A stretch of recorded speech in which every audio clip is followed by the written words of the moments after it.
Mi nombre es Antonio Orozco Michel y bueno, soy originario del barrio de San Andrés.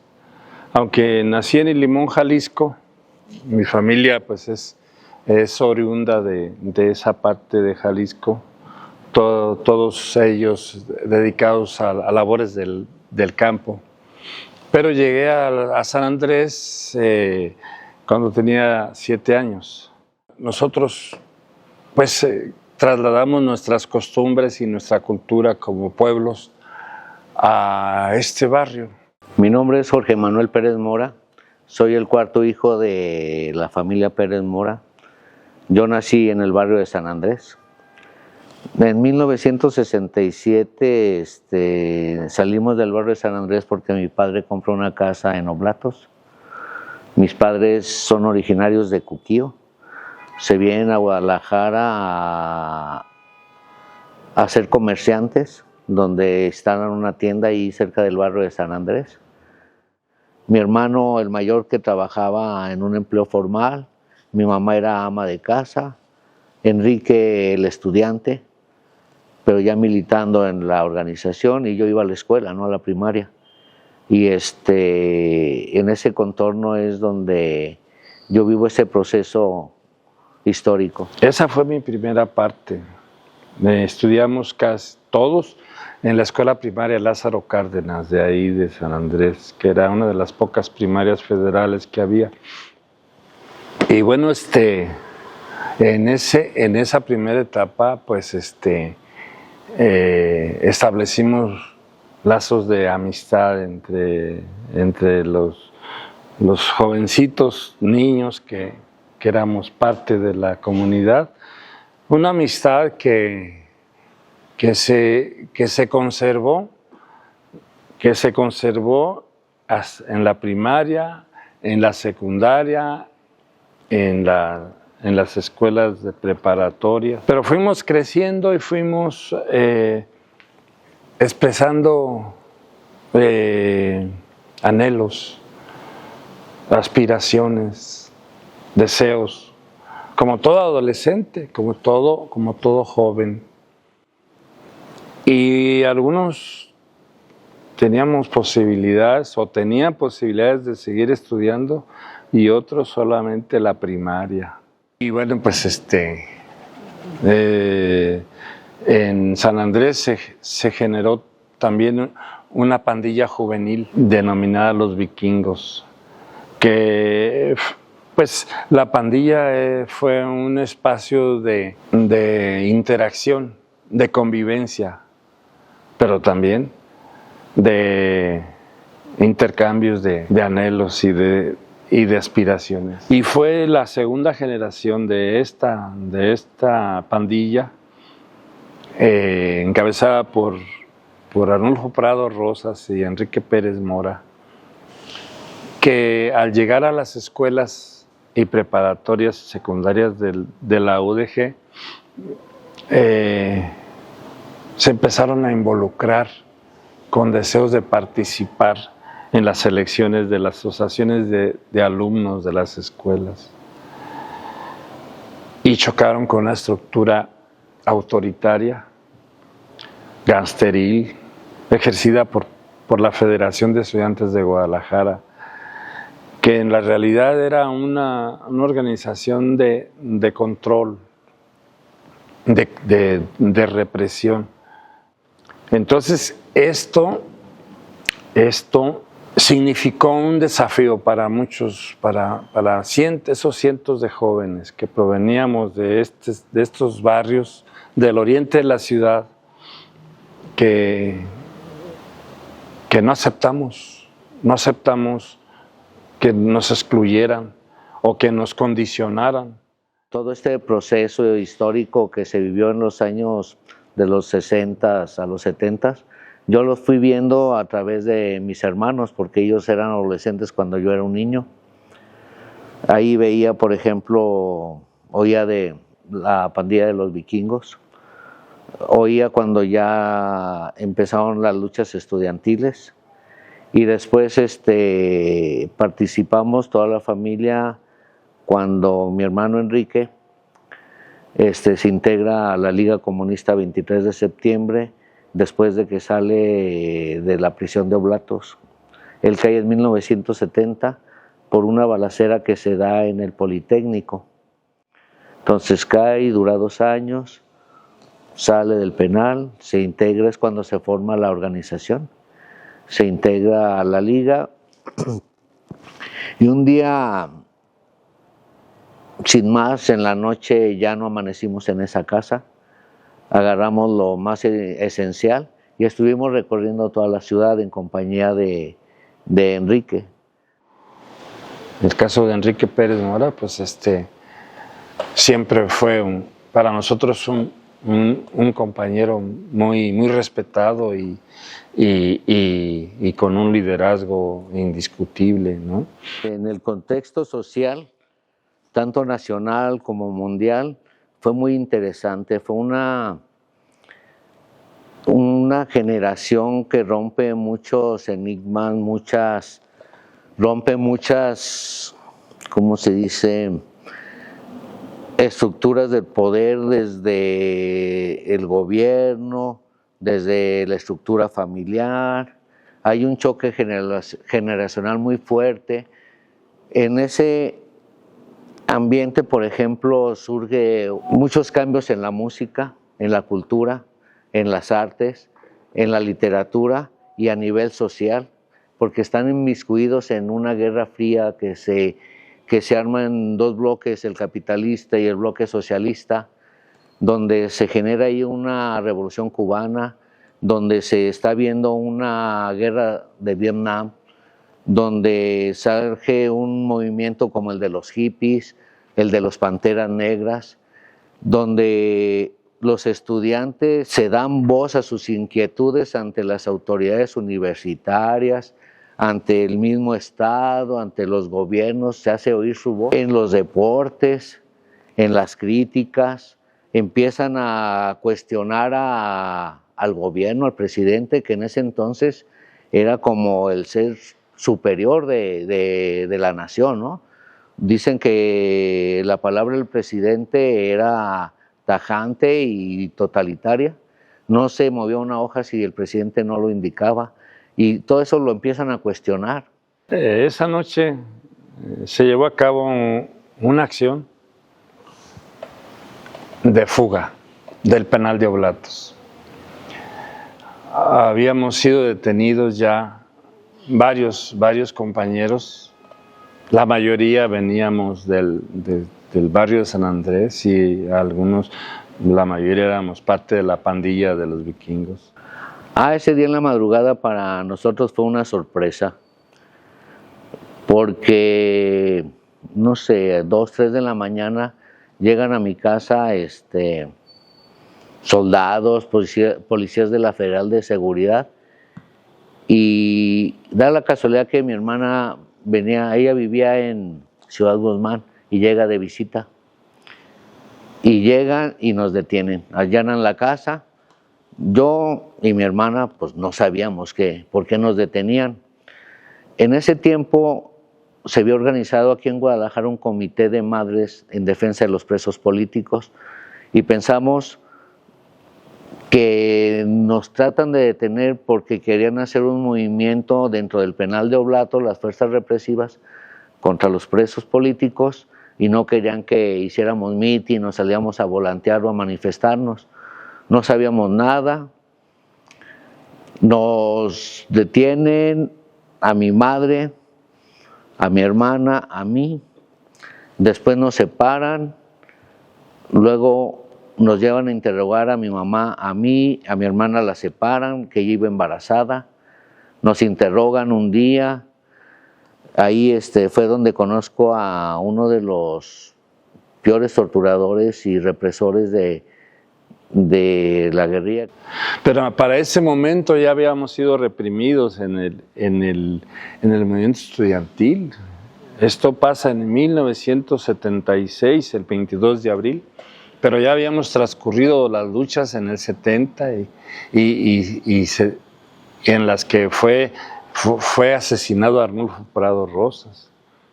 siendo parte fundadora de la Liga Comunista 23 de septiembre, que se fundó aquí en Guadalajara en marzo de 1973. Y quienes nos encontrábamos detenidos ahí desde el 74, planeamos una acción de fuga. Ahí es donde me entero de la fuga de Oblatos, cuando me llevan al escritorio, a la oficina de Nazararo, porque veo el periódico.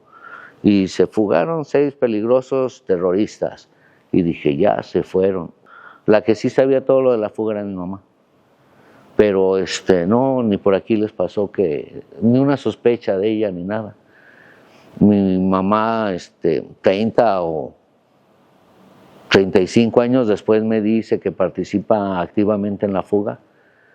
Entonces esa fuga se llevó a cabo de manera exitosa el 22 de enero de 1976, en la que logramos evadirnos 6 integrantes de la liga que estábamos presos. Y bueno, pues hay toda una historia ahí en torno a este hecho, que yo la explico en mi libro, La fuga de Oblatos, pero también que se aborda en un documental de el vuelo que surcó la noche. Cuando Antonio Orozco Michel le dice que si puede poner algunos datos de la fuga, como que ella metió las armas, y es cuando ella me dice que ella había introducido las armas, pero pues años después. Y ahí sí me dio miedo, porque retrocedo al tiempo, nos ven detenidos, mi mamá sabía todo y pues estamos tantito. Y al recapitular las caídas, los desaparecidos, gente que yo conocí muy cercana y que veía que eran jóvenes pues sanos y valientes y con una ideología muy firme y sabían por qué estaban en este movimiento. Se tiene que reestructurar mi familia, yo entro a trabajar, pero siempre con la inquietud de los movimientos.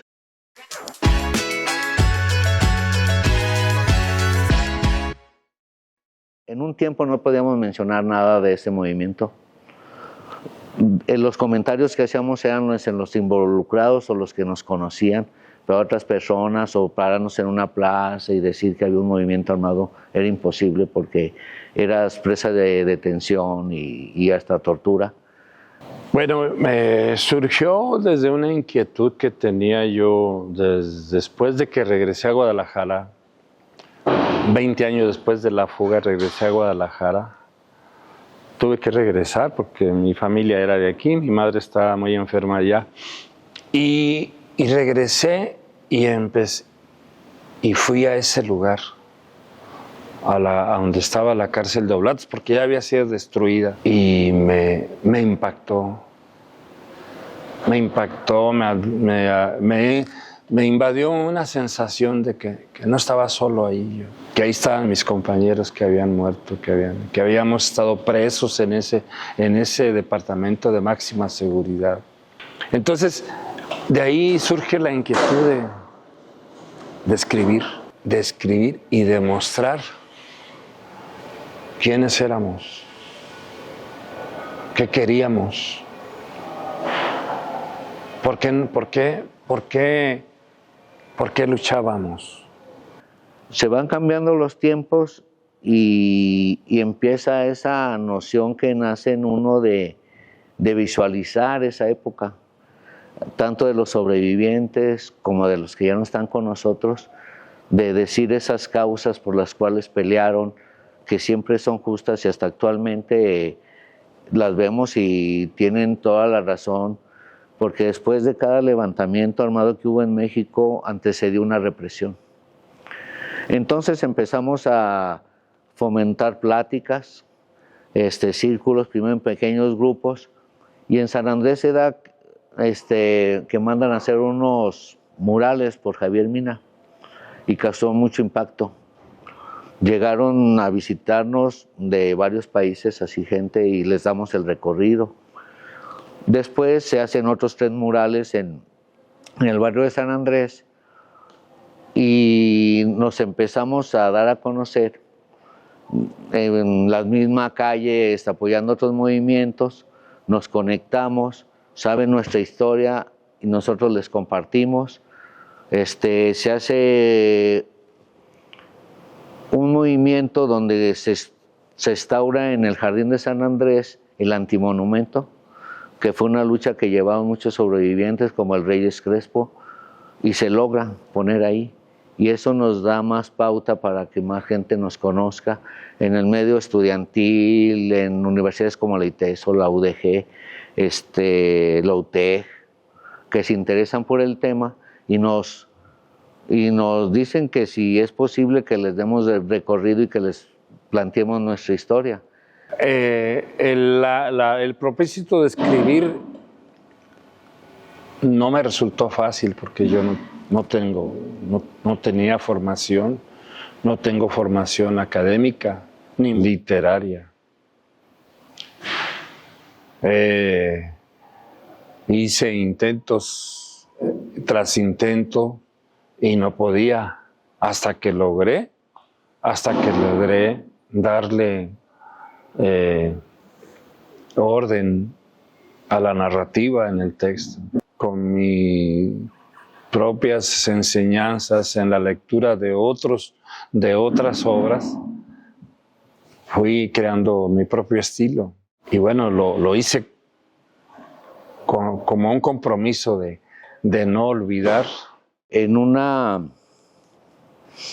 iniciativa del colectivo Reyes Crespo se hace un circuito de memoria donde tratamos de los lugares más representativos del movimiento, como es el Jardín de San Andrés, el Parque San Rafael, Expernal de Oblatos, el Panteón de San Andrés, que es donde tenemos más vínculos y más historias. Por ejemplo, en el Panteón de San Andrés hay 4 tumbas de 4 compañeros que participaron en el movimiento y que cada jueves son visitadas.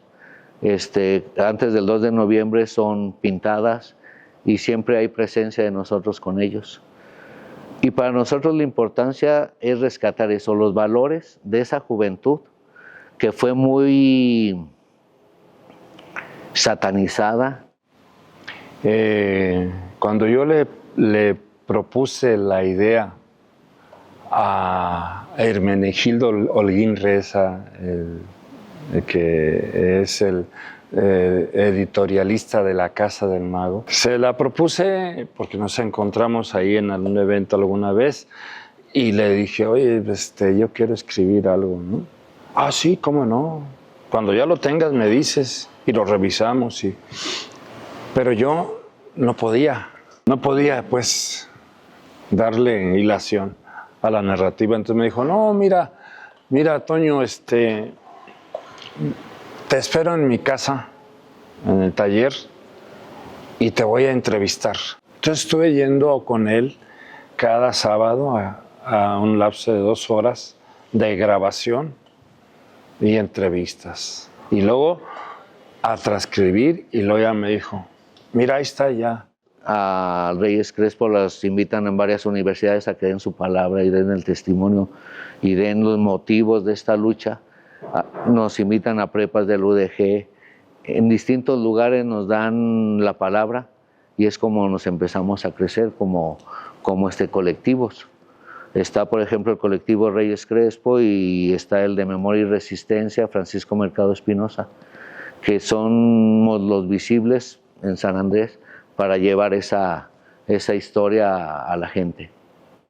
Y acordamos como colectivo Rodolfo Reyes Crespo rescatar esa memoria, rescatar esa memoria y darla a conocer a través de escritos, a través de libros, a través de conferencias, a través de eventos, de homenajes.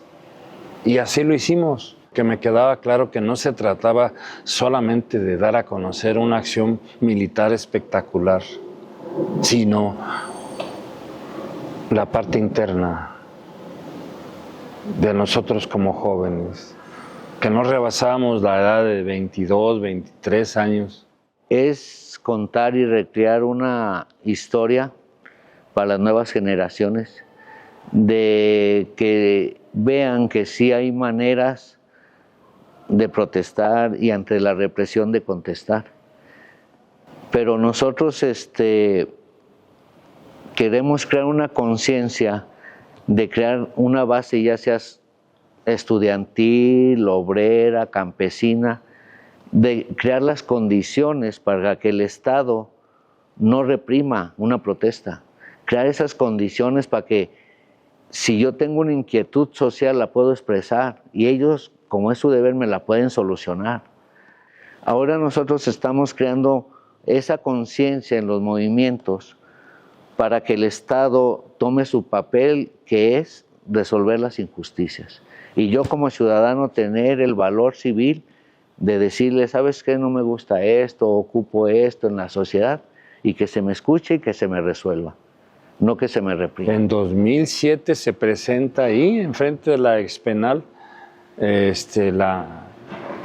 texto ya terminado, ya la presentación pública, con una asistencia de más de 500 personas ahí. Teníamos claro la importancia que tenía recuperar esta memoria histórica. El rescate de la memoria es importante porque es la muestra concreta de que somos un pueblo que ha luchado. La cultura es una base fundamental en la sociedad y siento que entre más literatura, más acceso a la lectura, a las galerías, al teatro, al cine, tenga la población, sí se le amplió un poco más el criterio.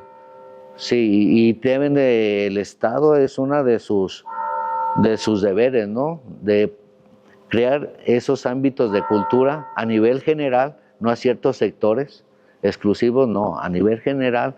Al leer el libro de Antonio, al ver la película de El vuelo que surcó la noche, te das una idea de la lucha que desempeñaron estos jóvenes.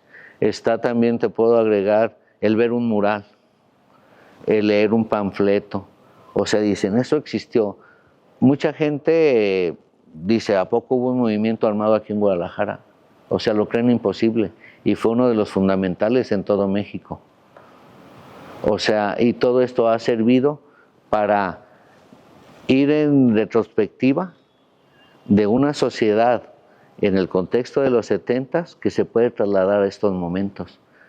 ¿A quién se la queremos contar? A nuestro pueblo, a las familias, a los estudiantes, a los trabajadores, a los que luchan día con día, a los que siguen exigiendo mejores posibilidades, oportunidades. Y para nosotros el rescate de todo eso es una historia que debe ser contada, que debe la sociedad tener conciencia y hasta el mismo gobierno que sepa las consecuencias de su represión, a dónde pueden llegar, y eso lo queremos evitar. Debemos de conformar la manera que las peticiones que se les haga a cualquier autoridad estudiantil, local, estatal o nacional sean atendidas con el diálogo, el respeto y soluciones. El libro me permitió concretar un objetivo, un anhelo que tenía.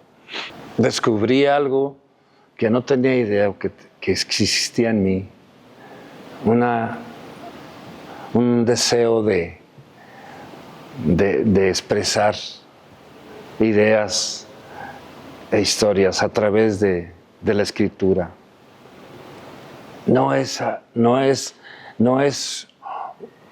una ciencia inalcanzable. Todos tenemos cualidades literarias y creo que se debe de fomentar entre nuestra gente a que escriba, a que exprese, a que utilice la literatura, y no solamente la literatura, la poesía, la música, que se exprese, porque es la manera como expresamos nuestros sentires más profundos. Eso es lo que de lo que estoy convencido.